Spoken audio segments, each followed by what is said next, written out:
बिरहा जरूर से जरूर सुनावा जाता नहीं। और आप लोगों बहुत ध्यान से सुनो दे कि प्यार दर्द भरा बिरहा है। प्यार झुकता नहीं बिरहा का नाम है। कहा गईबा बजैबा भैया हो। कहानी का शुरुआत अब होता कि उस रहिया मेला के दिन नगर में भौजाई अब बन के ठन के निकलनी जब कहाँ गई नी भैया? मेला देखे। हाँ मेला देखा। अब वही मेला में जात रहनी है। अब पीछे से तो ओकर बॉयफ्रेंडवा क्या कर नदिया तो वही नदिया का देखत रहा सरवा टुतुर ताकर। और तब ले तब भौजैया देखले कि सौर सिंगार का सामान बिचा था। वही जाके घसर से बैठ आगे मास्टर। अरे तो वही हाली अपन छाटत बिछा था कि का खरीदी। और तब लेता इधर से ओकर बापरानवा पकड़ ले और लेके गयल लेके जात था रोडे पर। कैसा रोडवा से निकलल वही रोडवा पर कटकाट भागा लगा। अरे तो हाँ पुलिस फार्म भले का फार्म भरिया। अब वह रोडवा के दतिया लगल रहल ऊख। अब कुल दोनों मिला गई ना वही में और घुसले के बाद न जैसे उखिया में सन्नाटा परियल। अरे तो उखिया में गोली चलल लड़का। अब देखा उखिया में तमाल बैठल रहल। अब यहाँ एकर भौजैया हुआ था परेशान होता और चल गए अलाउंस करवावे। अलाउंस करत तो बिरहा का दर्ज वहाँ बना था। तो सुना भैया बिरहा का दर्ज वहाँ कहाँ बना था? आगे मास्टर ले पौनवा तहु झकझोर। हाँ मास्टर माता मास्टर करे आगे का भैया। तो सुना बिरहा का दर्ज लगल बा और जाके भौजैया अलाउंस वाले भैया से कहा था अरे कदी ही अलाउंस हमरा ननदो के बोलवा दी। ननदो के बोलवा दी ननदो के बोलवा दी। कदी ही अलाउंस हमरा ननदो के बोलवा दी ननदो के बोलवा दी ननदो के बोलवा दी। अरे भीड़ भड़का में छूट गई नहीं उनका से मिलवा दी। तो भैया का कहना है फूल जली तो हर भौजी भुलाइल बिया मेला घूमे में पगल।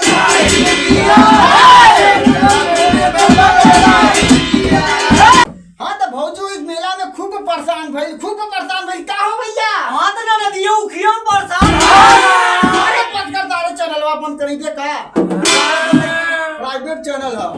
हाँ तो फिर खूब परेशान भइल। तो जब ननदिया और ओकर बॉयफ्रेंडवा उखी में से निकल तो ननदिया कहो तो देखा हो हमके बड़ा लेट होता हमार भौजी हमके खोजत हुई। तो लड़का वो कहत है कि हम आहू के लेट होता। हाँ तो नहीं लेट होत रहा। हाँ सरवा लगा था कि घोड़ी ना पहिर के आवल हो। हाँ तो ननदिया कहले तब वहाँ से निकलल और भागत गई अपने भौजी के लग गए। हाँ भौजी लगे गई। अब भौजी देख के भइल खुश और जाए के घर देहले तो अपने आदमी से पूछ। हाँ तो भैया जब देहले पूछ भैया अपने आदमिया से पूछले कि कहो तोहरे बहनिया के कतो टाका भिड़ल है? हाँ तब फिर ओकर आदमिया के तो करे कैसन फालतू बोलत थी। तो कहत है कि हम तोहरे बहनी के अपने आँखी से देख के आवत है।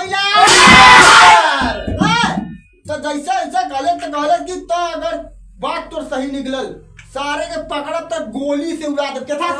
गोली से मास्टर चिंता मत कर बच्ची को यही बता जा।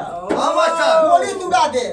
तब देखा और वही केवड़िया के दतिया से ओकर बहनिया पूर चुपचाप एकदम सुनत रही। तो वही लगला अपने बॉयफ्रेंडवा लगा देले फोन लगा देले। अब फोनवा लगता अब कुल धीरे धीरे बतिया बस दे। तब यही ठीक के बिरहा का दर्ज लगा था। हाँ तो मास्टर अरे 3 बेरी दिहला मोबाइल तू तर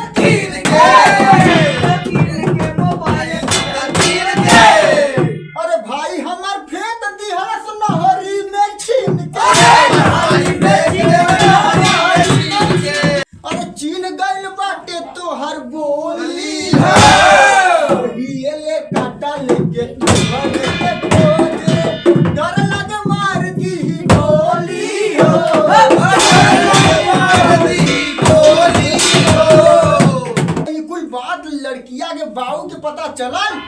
तो ओकर बाऊ घबरा गई ना। हाँ मास्टर।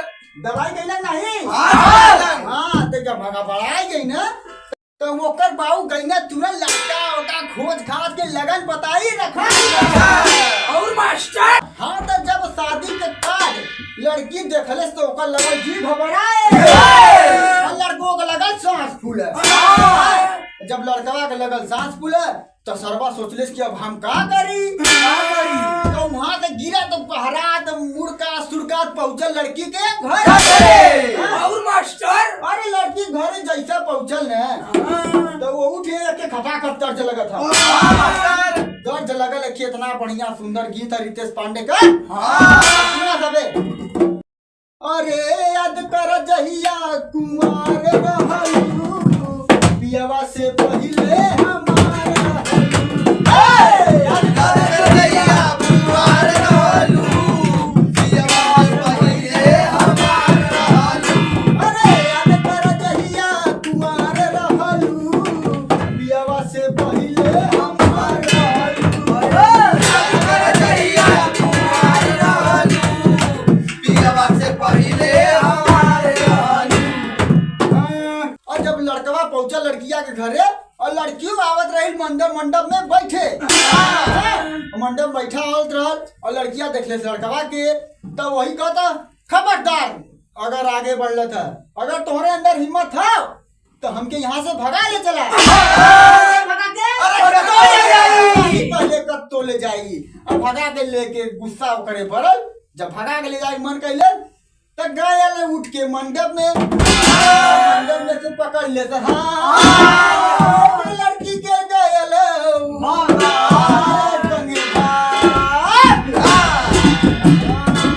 लड़कवा जब लड़किया के लेके गए भाग तो ओकर बाबू देखत रहना निकल गल उनकर आँख कान। एकदम सही पकड़ ले। अरे लेके गए